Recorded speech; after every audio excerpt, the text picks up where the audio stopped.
we were discussing the provisions relating to assessment of individuals. We were discussing what? Assessment of individuals. Now our focus will be for assessment year 24-25. And here now what amendments have been made. First of all, section 115 BAC we have discussed. Section 115 BAC, which was applicable, say, earlier prior to the assessment year 24-25, the same was applicable to individuals in Hindu undivided family. Now they expanded the scope and now this has become default regime and is applicable to individuals, HUF, AOP, BOI, artificial juridical person. But in respect of cooperative societies, as you are aware, they have made what section 115 BBD.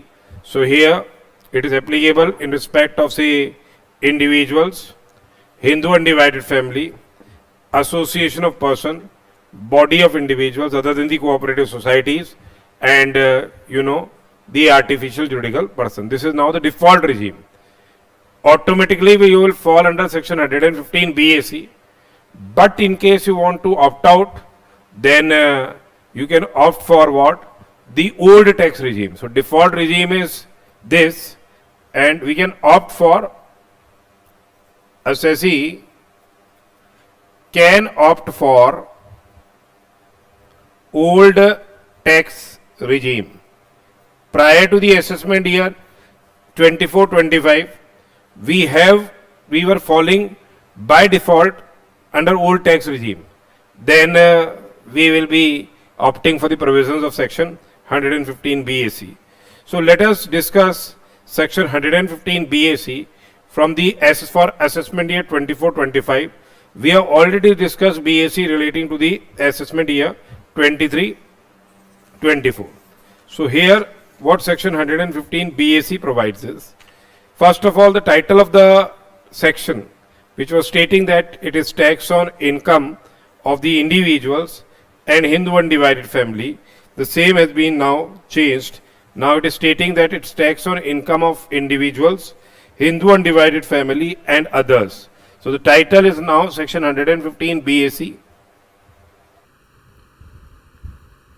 What title it is? Tax on income of individuals, HUF and other persons. Subsection 1 we have already discussed that this was prior to the assessment year 24-25. We have read already this in the last lecture, that on first rupees 2,50,000 the applicable tax rate is nil. Then for every 250 it will increase by 5% till we reach what? 30%. Now from assessment year 24-25, from assessment year 24-25, section 115 BAC subsection 1A has been inserted. Section 115 BAC subsection 1A has been inserted. Let us discuss this. This is very, very important because now this has become the default regime. We don't have to opt for this. We will automatically fall under this. So let us see what it states. It begins with a non-obstinate clause that notwithstanding anything contained in this act, but subject to the provisions of this chapter. Subject to the provisions of this chapter means chapter 12 of the Income Tax Act. Here, if say we are having income by way of, say, long-term capital gains, which is under section 112, the same will be chargeable to tax at rate of, say, 20%. It is short-term capital gains under section 111A, the same will be chargeable to tax at rate of 15%. Or it is long-term capital gain arising from transfer of equity shares which are traded in recognized stock exchange where STT has been paid both at the time of purchase and sale of shares. Say they are covered under 112A in excess of 1 lakh rupees, the same is chargeable to tax at rate of 10%. So, winnings from lottery, etc., or online gaming,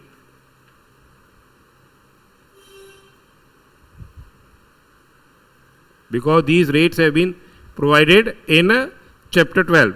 So they start with a non-obstinate clause that notwithstanding anything contained in this act, but subject to the provisions of this chapter, the income tax payable on total income of a person. Now, since it is a default regime, they have covered individuals, Hindu undivided family, association of person other than cooperative societies. Association of person other than cooperative societies, because for cooperative societies, if they want to go for concessional rate of tax, they have section 115 BBD, special provisions have been made there. Okay. Then, or body of individuals. So here, AOP or BOI is applicable to individual, HUF, AOP or BOI, and artificial juridical person, or say artificial juridical person. Referred under section 2 clause 31 subclause 7. That is, the definition of person is there, and this AJP is covered there.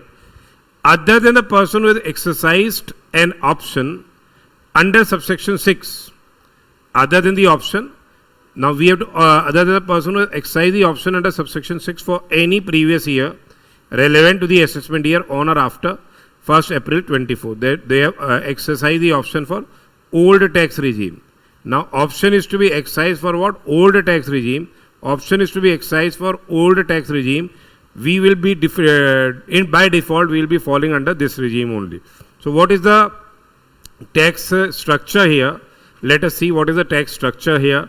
Say on rupees 3 lakhs, up to rupees 3 lakhs, the rate of tax is nil. Up to rupees 3 lakhs, the rate of tax is nil.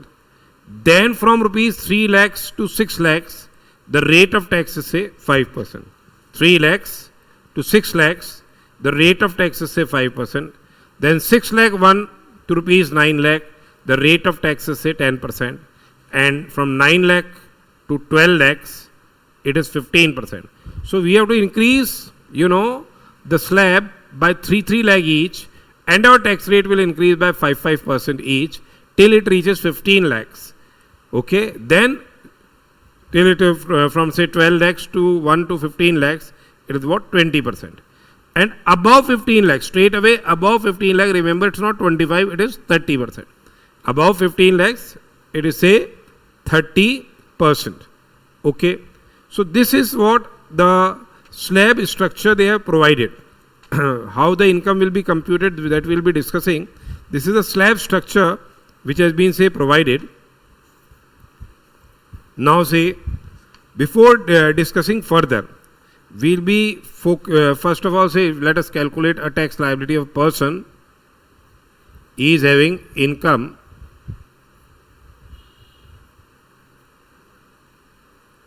computed as per the provisions of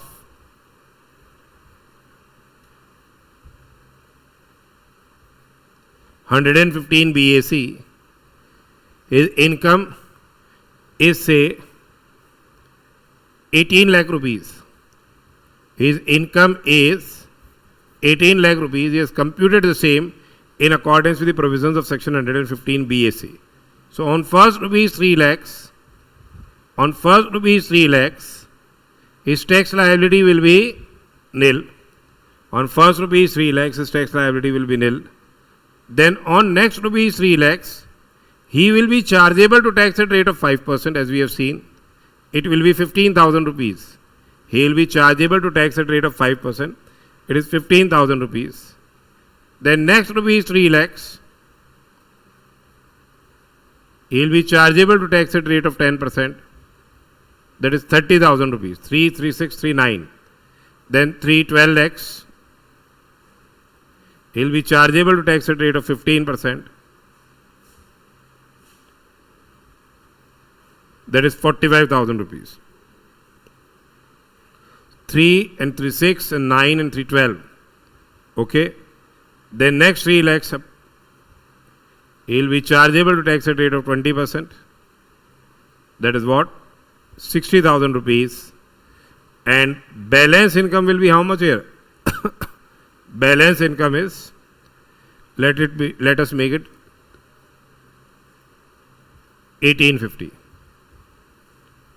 So balance income is 350, and 350 is chargeable to tax at rate of 30%. Okay. So his tax liability will be how much?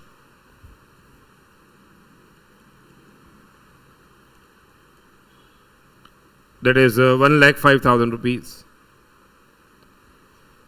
On this 30%, 1,05,000 plus 60,000 plus 45,000 plus 15,000, 45,000 plus 30,000 plus 15,000. It works out to be 255. 5, 10, 15.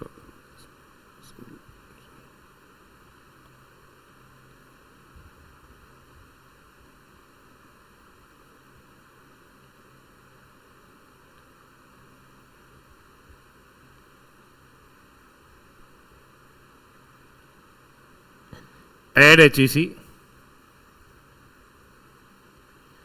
at rate of 4%. HEC will be added at rate of 4%. That is 10,200 rupees. So his tax liability will be, if he is earning, 18,50,000 rupees, his tax liability will be 2,65,200. Now, this is the slab structure they have provided. This is a slab structure they have provided. So, you have to compute the total income as per the provisions of section 115 BAC. And this tax rate will be applicable. Now, what they are saying is, here, we are under 115 BAC. We are under 115 BAC subsection 1A. Then, the subsection 2, 115 BAC, 115 BAC, subsection 2 provides for what? The manner of computation of the total income. It is the manner of computation of total income.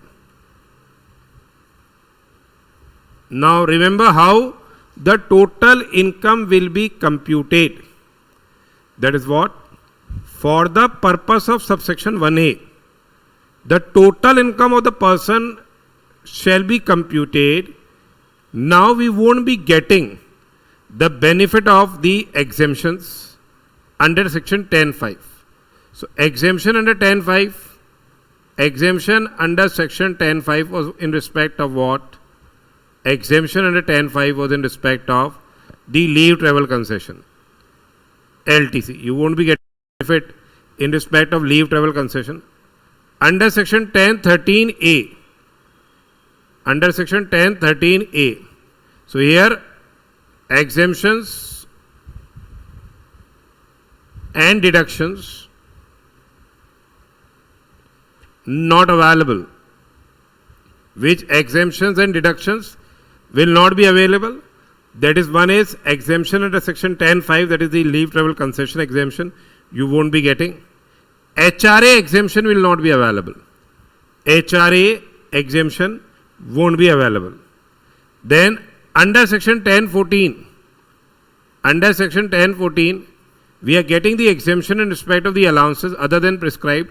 Say TA, DA we will be getting, but there is exemption in respect of other allowances.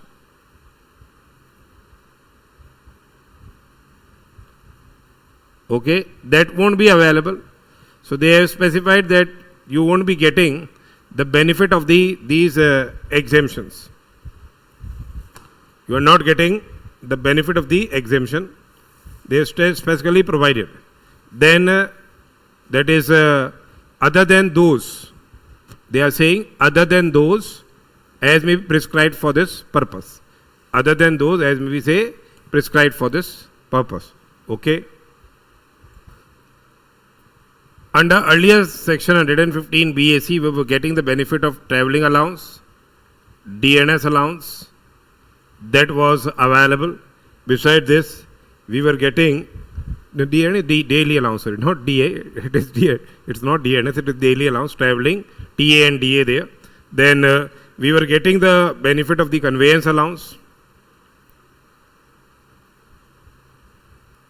and we were getting the exemption of the transport allowance to the employees of transport allowance to blind employees.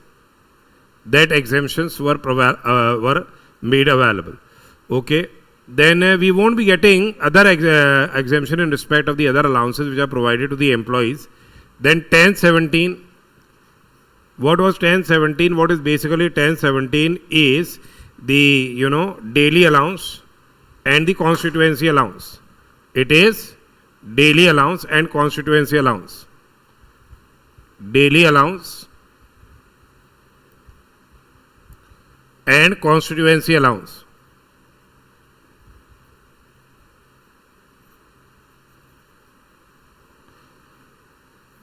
To MLAs and MPs. So you won't be getting the benefit of this exemptions. You won't be getting the benefit of 1032 also. 1032 is what? Exemption in respect of the clubbed income of the minor child. 1032. Exemption, how much about it was? Rupees 1500.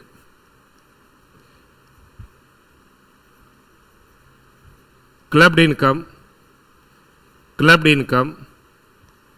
of minor child. So you won't be getting the benefit of this exemption. Now, relating to what 10AA, if your unit is established in a spatial economic zone, SEZ units which are exporting articles therefrom, you won't be getting this deduction or say exemption under 10AA. Then important amendment has been made this time that section 16 clause 2 and 3 won't be available. That is entertainment allowance to employees of the government undertaking. You won't be getting the benefit of entertainment allowance deduction and the employment tax reduction or professional tax reduction. But earlier standard deduction was not admissible, but now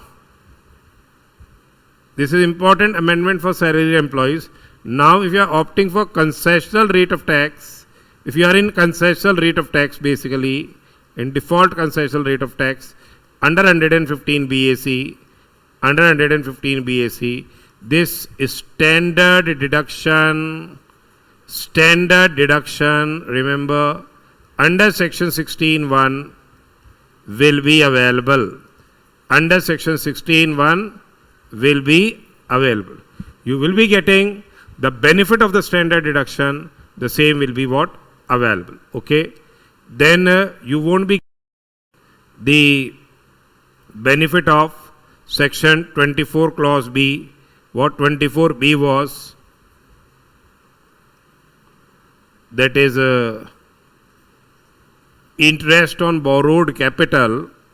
You won't be getting deduction on account of interest on borrowed capital in respect of self-occupied property. You won't be getting the benefit of interest on borrowed capital in respect of self-occupied property. That won't be available. Self-occupied property, that won't be available. You won't be getting the benefit of interest on borrowed capital in respect of say self-occupied property. Okay, that is what you won't be getting. Clause 24B in respect of property referred to in subsection 2 of section 23. 23(2), you won't be getting the benefit. Okay. Then you won't be getting the benefit of 32(1)(2)(a). What was 32(1)(2)(a)? Section 32(1)(2)(a) was what? It was additional depreciation. You won't, if you are carrying on any business or profession, you won't be getting deduction on account of what? Additional depreciation. You won't be getting the benefit of additional depreciation. Okay? Additional depreciation.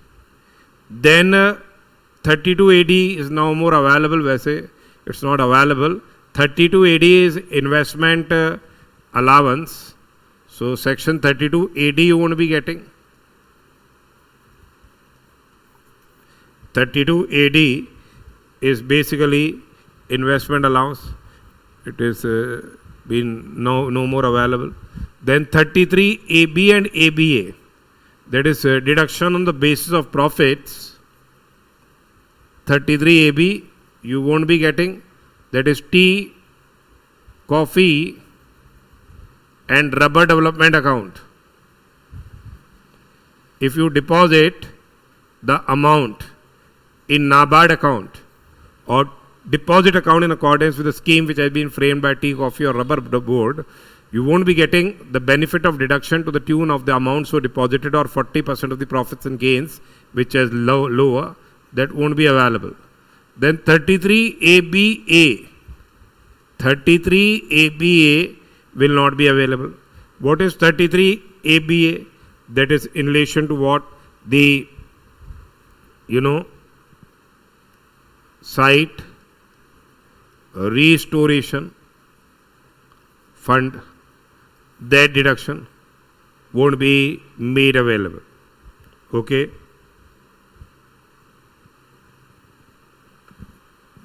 Then 3512, 3512A, 3513, 352AA. That is relating to scientific research.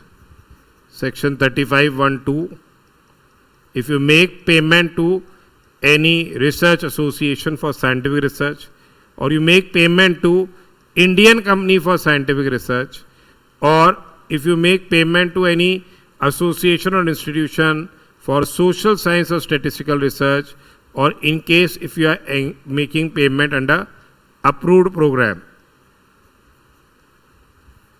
that is scientific research,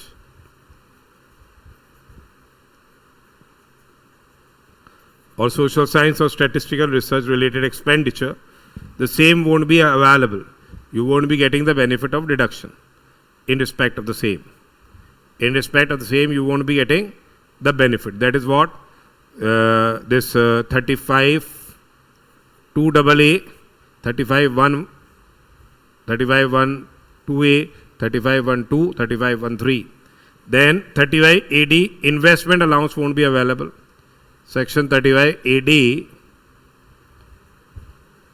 specified business deduction. Specified business deduction. You won't be getting the benefit of specified business in case of any capital expenditure is incurred in relation to specified business other than land, goodwill and financial instrument. You get the deduction. That won't be made available. Then under 35 CCC, that is Notified Agricultural Extension Project.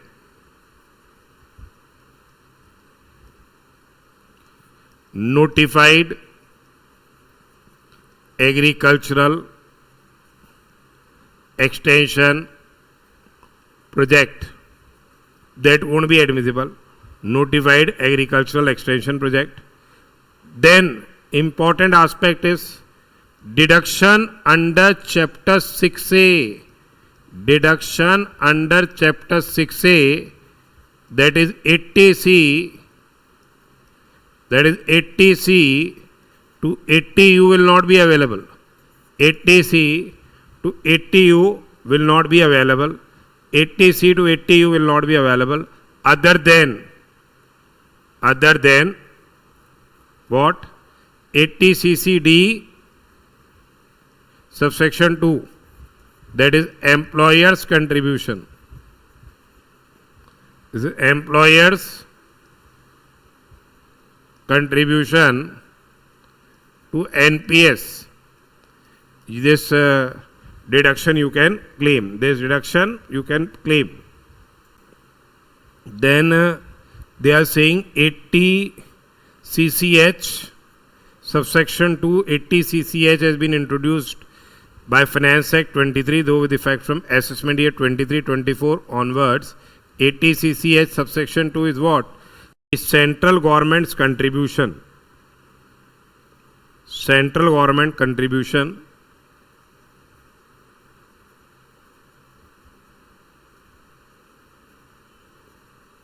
to assessee's account in, basically it is what? Agniveer Corpus Fund. Agniveer Corpus Fund, that is 80 CCH subsection 2 and 80 JJA. We will be getting these deductions. These three will be getting 80 JJAA. That is, you are employing new workmen and new officers, new employees. You will be getting the benefit of the deduction under 80 JJA. How much it is? 30% of the additional employee cost for a period of say 3 years. You will be getting the benefit of deduction. So here 80 JJA is what? Deduction in respect of employment of new employee. In respect of employment of new employee. So what they are saying is, listen again, once again, that here they are stating that for the purpose of subsection 1A, that is in the new regime, the total income of the assessee of the person hereinafter therein shall be computed basically without any exemption or deduction under the provisions of section 10(5), that is leave travel concession, 10(13)A, that is HRA, 10(14), that is allowances, then 10(17), daily allowance and constituency allowance of MLAs and MPs, 10(32), clubbed income of minor child, 10AA, if I see that unit is exporting, it is getting deduction 100% for first 5 years and 50% for next 5 years and 50% for further 5 years on transfer to sales reinvestment reserve account. 16(2) and 16(3), you won't be getting the benefit of these clauses, but standard deduction will be available. Remember, interest on borrowed capital in respect of self-occupied property you won't be getting. Then you won't be getting, additional depreciation. You won't be getting deduction of expenditure on scientific research by way of payment to Scientific Research Association, University, College or Institution for Scientific Research or Social Science or Statistical Research, or Indian company for, say, scientific research, or under approved program under 35(2)AA. 35AD you won't be getting, 35CCC you won't be getting, Chapter 6A deduction won't be admissible. But remember, earlier family pension was not allowed. Now family pension deduction, that is 1/3 of pension or rupees 15,000, which is less, shall be admissible. Okay. Then without set off of any loss, the income will be computed without set off of any loss carried forward or depreciation for any earlier assessment year. If such loss or depreciation is attributable to any of the deductions referred under these. So you won't be getting the benefit of the carry forward loss. You won't be getting the benefit of the, say, unabsorbed depreciation on account of, this additional depreciation. If the loss or depreciation is attributable to any deductions referred under these clauses, then you will not be without set off of loss of the income from house property with any other head of income. You will not be able to set off the loss of house property with any other head of income. Loss of house property won't be adjusted from, say, any other head of income. Okay.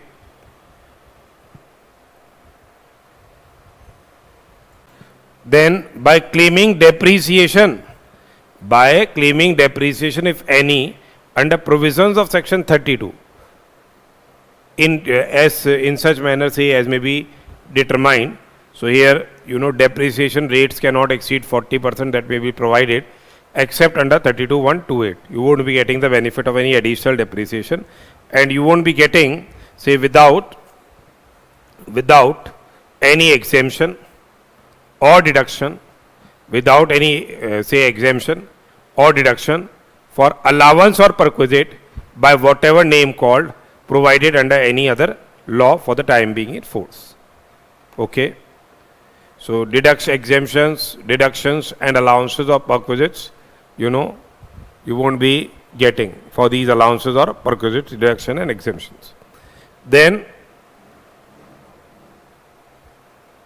they say that the loss and depreciation referred to in clause 2 of subsection 2 shall be deemed to have been given full effect to. These loss and depreciation has been given full effect to, and no further, you won't be getting the benefit of the loss or depreciation for any other subsequent year. Then further they say that this was prior to the, for AY 21-22, that won't be required now. Now, provided further that, they say that, provided further that in case where the assessee has not excised option under subsection 5, that is for concessional rate of tax, he has not excised option for concessional rate of tax.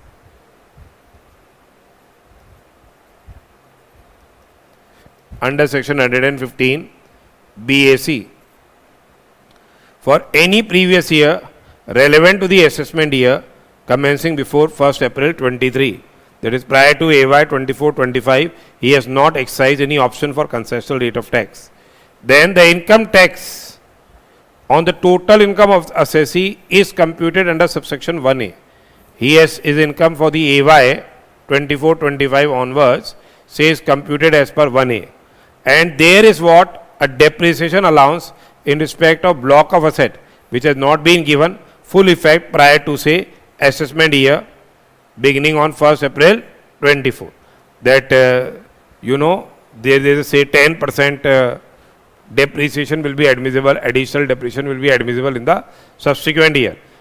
Then they say that in that particular circumstance, the allowance which has not been given full effect, then corresponding adjustments will be made in the WDV of the block of the asset as on 1st April 23 in the manner prescribed as may be prescribed. So if you haven't claimed any depreciation, and because now you have gone for section 115 BAC subsection 1A, you won't be getting the benefit of the depreciation. Therefore, the amount of depreciation for which benefit has not been claimed, that will be added again back to the WDV of the block of the asset. That is for, say, additional depreciation is there. Then further,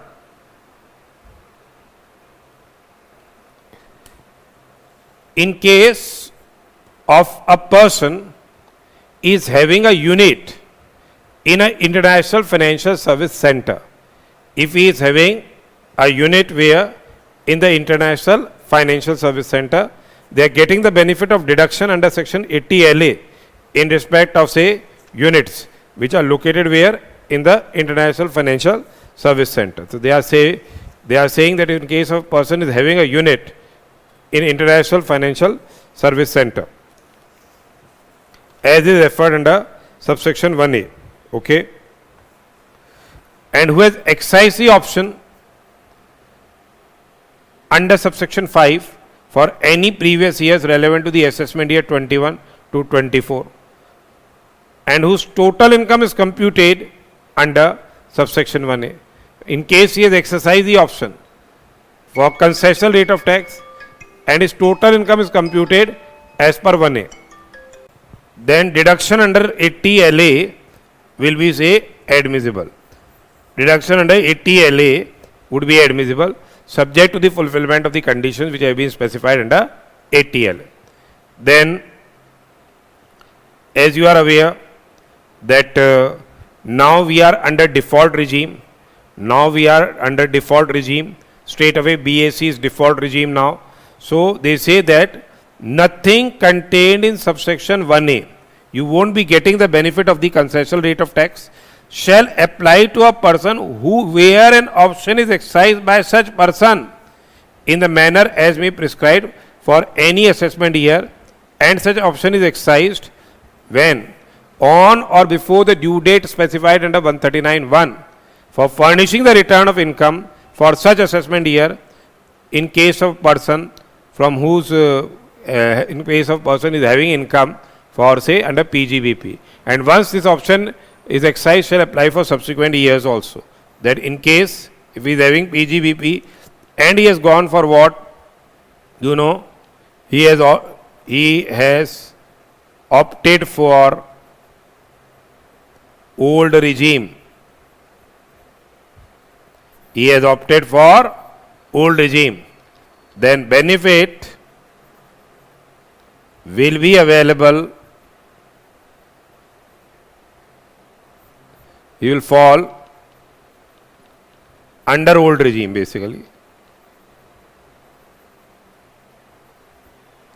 For subsequent years. For subsequent years. Okay. And say along with the return of income to be furnished under 139(1) for such assessment year in case of other person.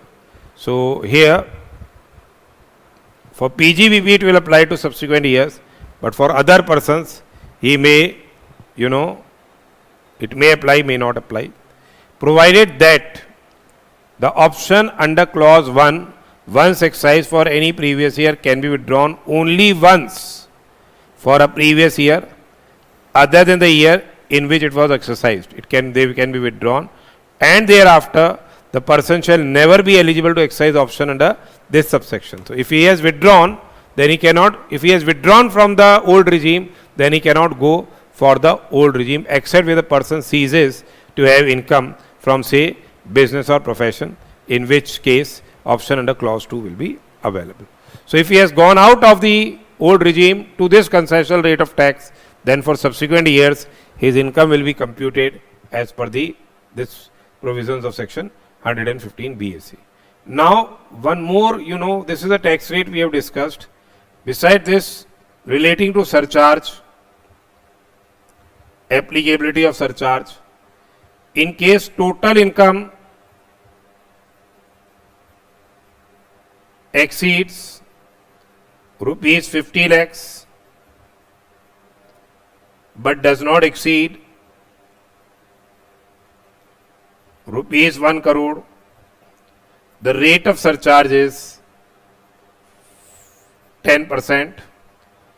Then it exceeds 1 crore but does not exceed 2 crores,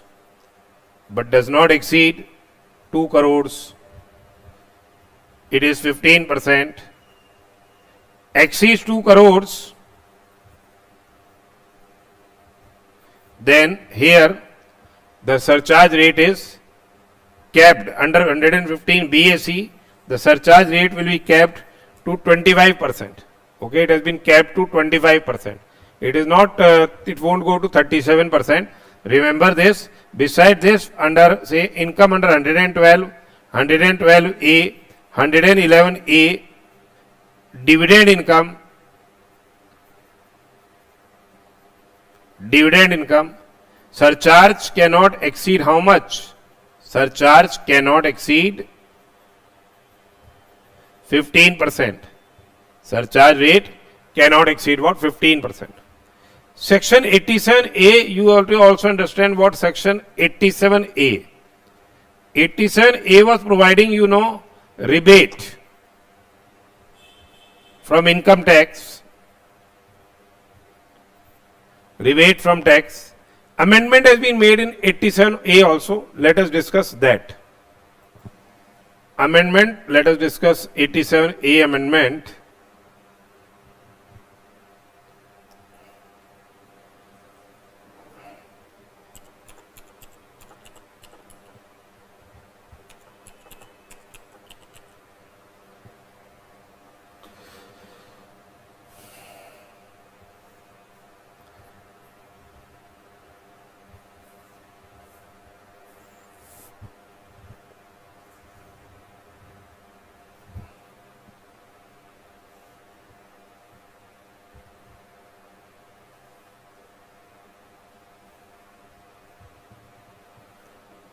Now this is say 87A. Okay.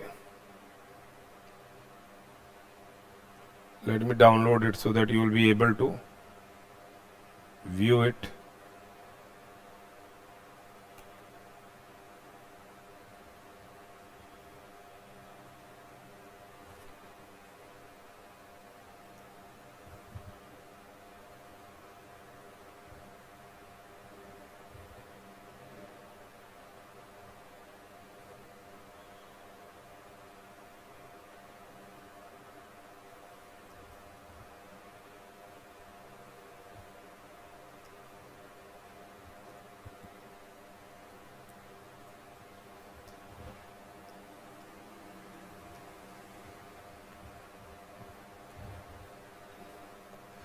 So let us see what 87A provides us.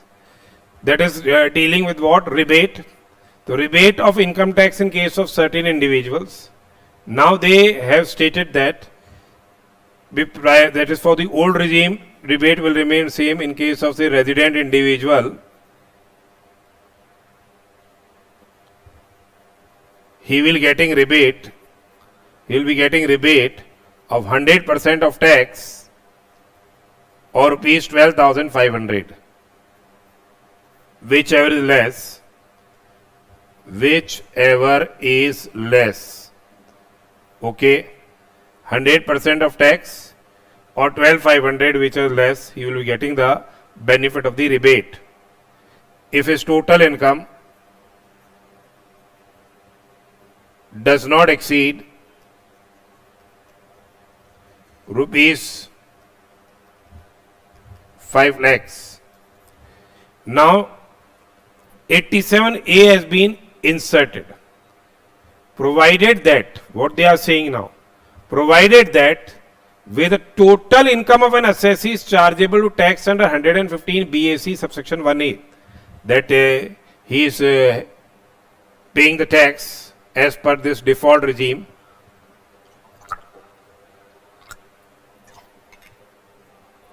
of section 115 BAC, and the total income does not exceed 7 lakh rupees. Total income does not exceed 7 lakh rupees. Rupees 7 lakhs. The assessee shall be entitled deduction from the amount of income tax as computed before allowing deduction under this chapter on his total income which he is chargeable for any assessment year. How much rebate? 100% of such tax or rupees 25,000, whichever is less. Rebate is 100% of tax or rupees 25,000, whichever is say less. And they have given the concept of marginal relief also. This is what? Marginal relief concept has been provided. What they say is, where and the total income exceeds 7 lakh rupees and the income tax payable on total income exceeds the amount by which the total income is in excess of 7 lakh rupees, the assessee shall be entitled to deduction from the amount of income tax on his total income of an amount equal to whatever the amount by which the income tax payable on such total income is in excess of what? The amount by which the total income exceeds, say, 7 lakh rupees. So let us see, let us understand the things. This is just same concept as we have discussed in the marginal relief. Say, Mr. X is having total income of rupees 7 lakhs.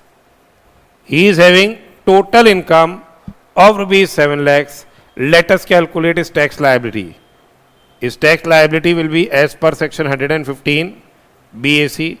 On first 3 lakh rupees, it is nil. Next 3 lakh rupees, it is what? 5%. that is 15,000 rupees. Then next 1 lakh rupees, it is how much? 10%, that is 10,000 rupees. So his tax liability is 25,000 rupees. Since his total income does not exceed 7 lakhs, he will be entitled less rebate. How much rebate will be admissible? Under section 87A, that is 100% of tax. 25,000 rupees. So at 7 lakh rupees, his tax liability is nil.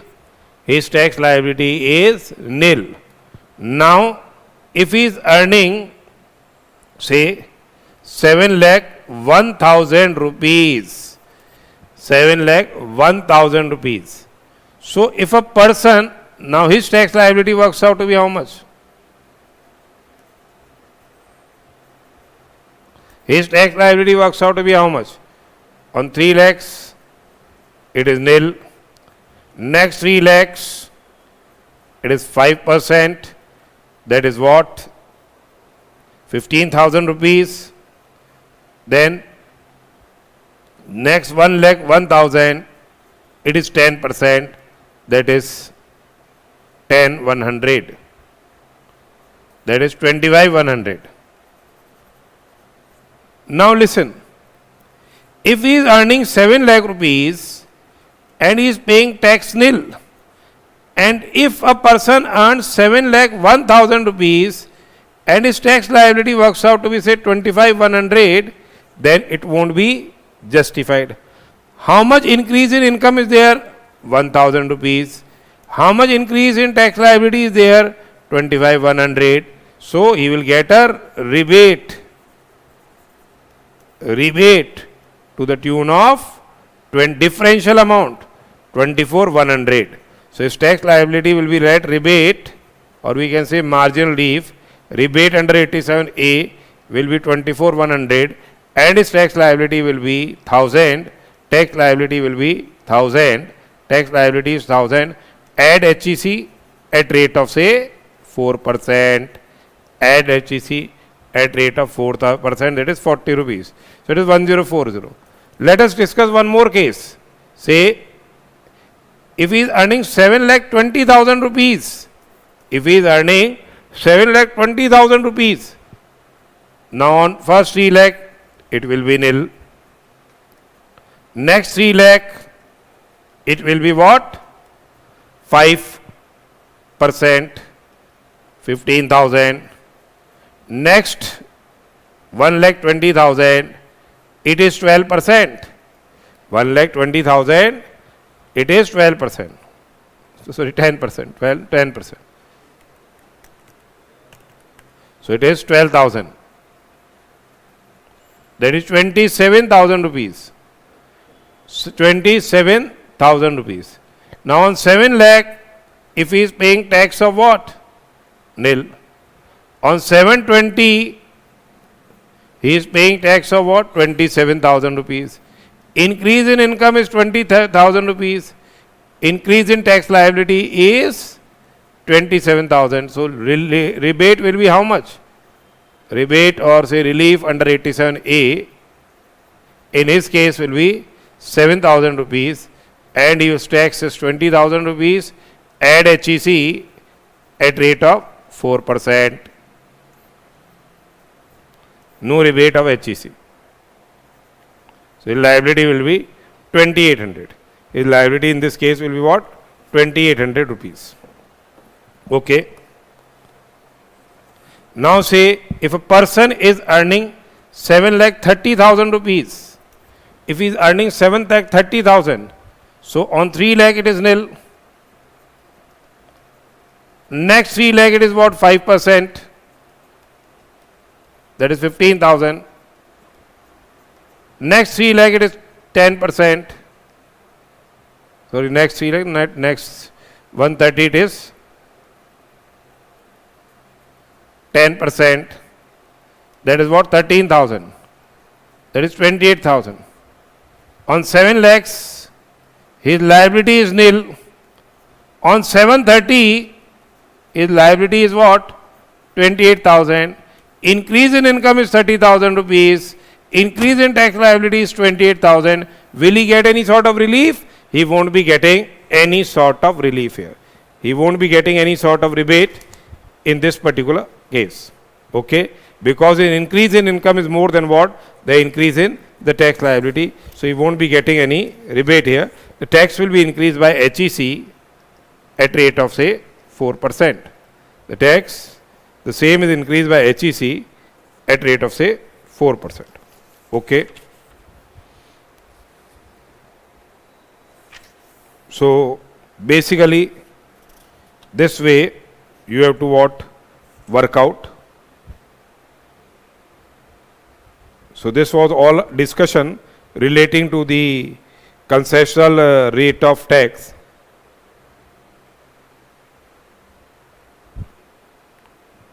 Okay, under section 115 BAC. Now say if a person is having earning income of 7,27,770 rupees. If he is earning income of 7,27,770 rupees, let us see how much tax it will be. 3 lakh it is what? Nil. Next 3 lakh it is what? 5%. 15,000 rupees. Then on 127,770 at rate of 10%, it is 12,770. So it is 27,770. Now on 7 lakh rupees, as you see after rebate, liability is nil. Then on 727,770, it is what? 27,770. Now here increase in income is 27,770 and increase in tax liability is 27,770. So no rebate. This is what the income structure, after which rebate won't be admissible. In our next lecture we will be discussing practical question comparing both the default regime under 115 BAC and the new, this is what the old regime, which must be beneficial. We will be discussing that in our next lecture. So this was all about section 115 BAC. This is very, very important now to opt when to opt, when not to opt for the provisions of section 115 BAC. I have also taken the rebate aspects here. So let us see. In our next lecture, we will be discussing the practical questions relating to the same. Practical question we will be discussing in the next lecture.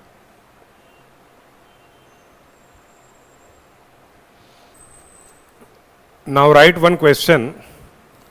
Write a question and we will be comparing whether the person should go for the old tax regime or whether he must be under a new tax regime. So write a question. Mr. X is a salaried employee. He is a salaried employee, say 34 years of age. His salary income is say 34 lakh rupees. His salary income is 34 lakh rupees. Besides this, he is getting a house rent allowance of rupees 6 lakhs. HRA is getting 6 lakh rupees. Exempt HRA portion I am writing here. Say exempt amount under 1013A is say 60,000 rupees. This is the exempt amount of the HRA. Okay. Then he is earning dividend income. Dividend income, he is earning dividend on say shares to the tune of 85,000 rupees. His dividend is 85,000 rupees. Besides this, he is having gross FDR interest to the tune of 2,80,000 rupees. Gross FDR interest is 280. They haven't provided any information relating to TDS. If it is TDS, in both the sections will remain the same. Okay. Besides this, he has made investments eligible for deduction under 80C, 1,50,000 rupees.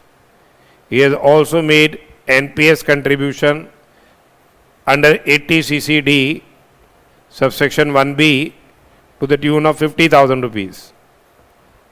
He has also paid his health insurance premium of 25,000 rupees. Now they are asking whether the person should opt for the old tax regime or the new tax regime. Now say if he goes for one is computation, this is a section 115 BAC and this is old tax regime. Now salary income, say we say basic salary, here in both the cases he is earning 34 lakh rupees. Now here HRA will be fully taxable. He won't be getting the benefit of exemption of HRA. 6 lakh rupees HRA is here. In this case it will be 540 only. In this case it will be 540 only. 40 lakh it is. Here it is 39 lakh 40,000.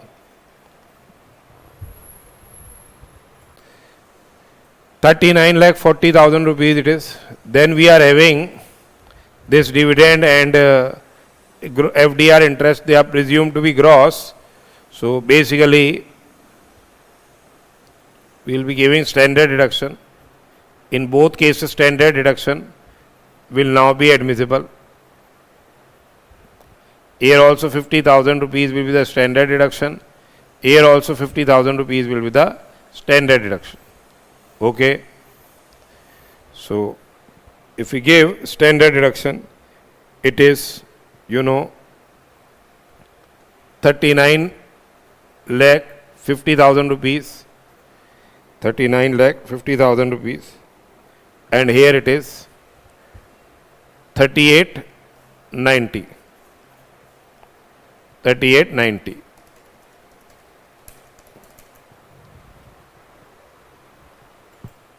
Then we are having income from other sources. Income from other sources.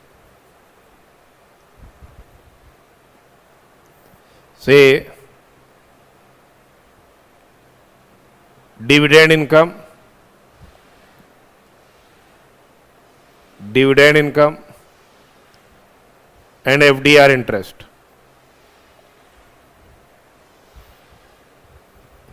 That is 85 and 2,80,000, that is 365. 365. Here also it is 365. This is gross total income 3950 plus 365. That is 43 lakh 15,000, and here it is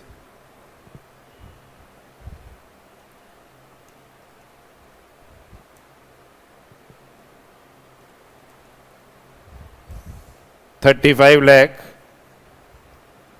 sorry 43 lakh, sorry.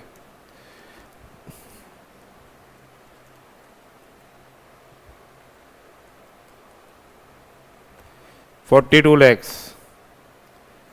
42 lakhs 55,000. Okay. Less deduction under chapter 6A, 80C,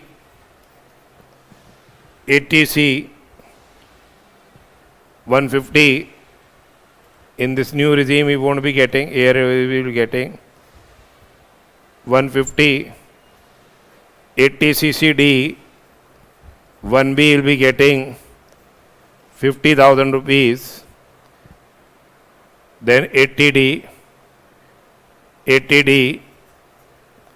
here it is 25,000 rupees. So here it works out to be 4315. Here it works out to be 4315. Here it is how much?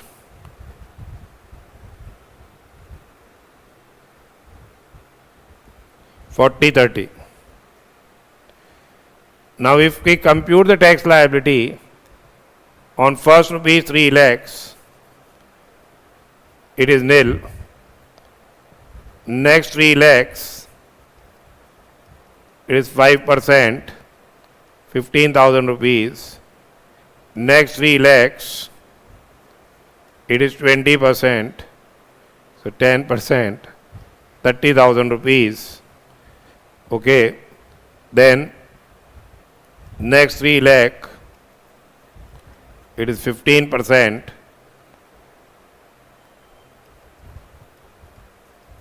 and next 3 lakhs, it is 20%.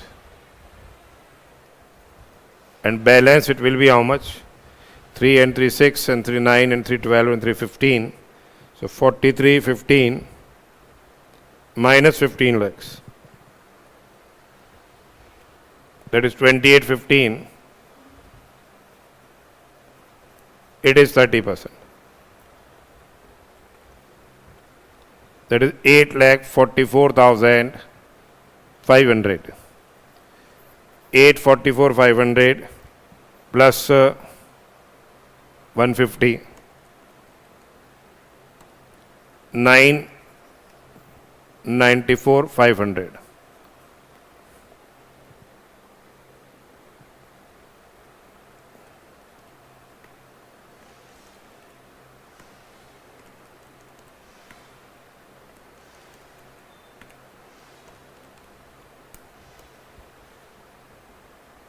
Add HEC at rate of 4%. 39780, that is 1034. 280 is the tax liability as per default, this regime. Now here on first rupees 2,50,000, it is nil. Next 250, it is 5%. That is what? 12,500. Next 5 lakhs, it is 20%, 1 lakh rupees. Then balance it is 30 into 30%. So it is 30. That is 9,09,000. It is 99 plus 112,500. That works out to be 10,21,500. Add HEC at rate of 4%. 40,860. That is 1062,360. So now you should go for the provisions of section 115 BAC. You should go for the provisions of section 115 BAC since his tax liability is less in this particular case. Since his tax liability is less in this particular case, say he is having, interest on borrowed capital also 2 lakh deduction was there. Here he won't be getting, in this regime he will be getting. So that depends upon the facts and circumstances of the case. This was one illustration which is, say, normally This may so happen, therefore, we have discussed the same. Okay. So his tax liability under the new regime, that is under 115 BAC, is less. You should go for what? 115 BAC.